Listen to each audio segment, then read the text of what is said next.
I love cooking. It's like one of the things that I do to kind of unwind. You've always been a foodie though, dude.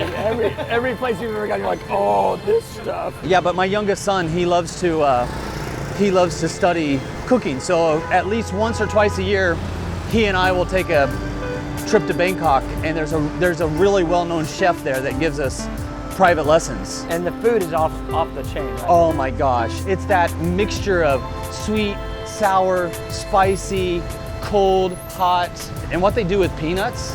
This dish is almost done. No, it's done. No, it's almost done. No, it's done. It tastes really good. We're gonna put peanut shavings on this food for you. Oh yeah, that was much better. You're right.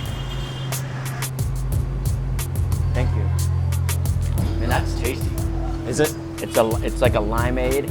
What's your key to parenting? I'm like, say sorry a ton, because they know when you're screwing up. The kid knows. So you might as well just say sorry. Hey, I totally blew that. Yeah. You know, how do we ensure that our kids are serving the Lord? Right. And it is such a helpless process. Right. Because you pray, you instruct, you train, exactly, and then they choose. But I kind of wanted to help their choice. Of course. That's what dads do. Yeah. The day I became a parent, like everything that was about me kind of just went to the side. It then became about, making sure they got diapers, making sure they got fed. I can think of few other things that I've put as much heart and energy into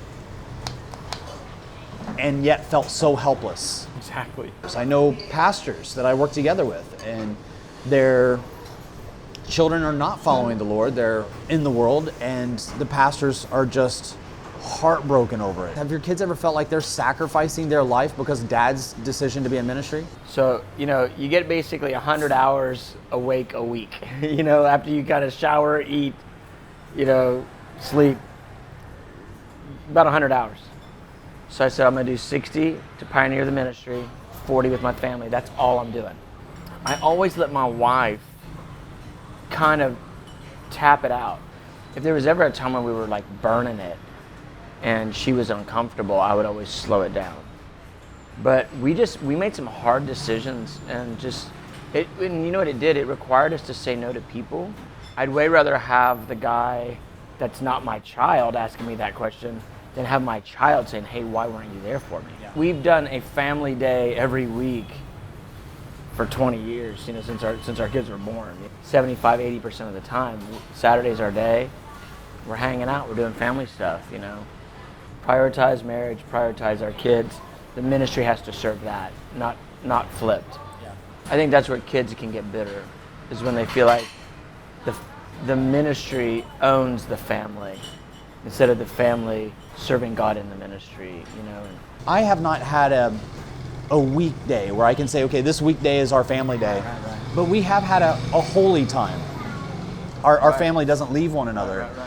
You take like 2 sabbaticals a year, more or less. Yeah, exactly. Awesome. Yeah, it is. So I'm away from my family in intense times. Like, I was just away from my youngest son for a month and a half.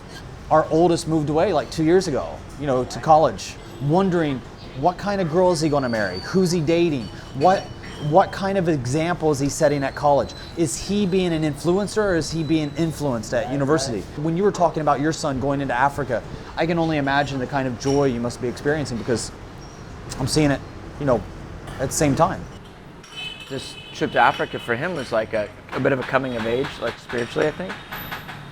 But when I dropped him off at the airport, man, I didn't let him see me, but man, it was like my Adam's apple grew into a softball in my throat, and I was trying to swallow. I was like, oh my gosh, there he goes. He's like, see you, Dad. Yep. I'm like, I mean, I'm away from my son all the time, so I know what it's like to be separated. Dude, I was a baby. My wife had to be there for me. Like, it was horrible. I couldn't eat. I was like snot and bubbles, and that's awesome. Oh, it was bad. I'm going to try to take care of this, Bill.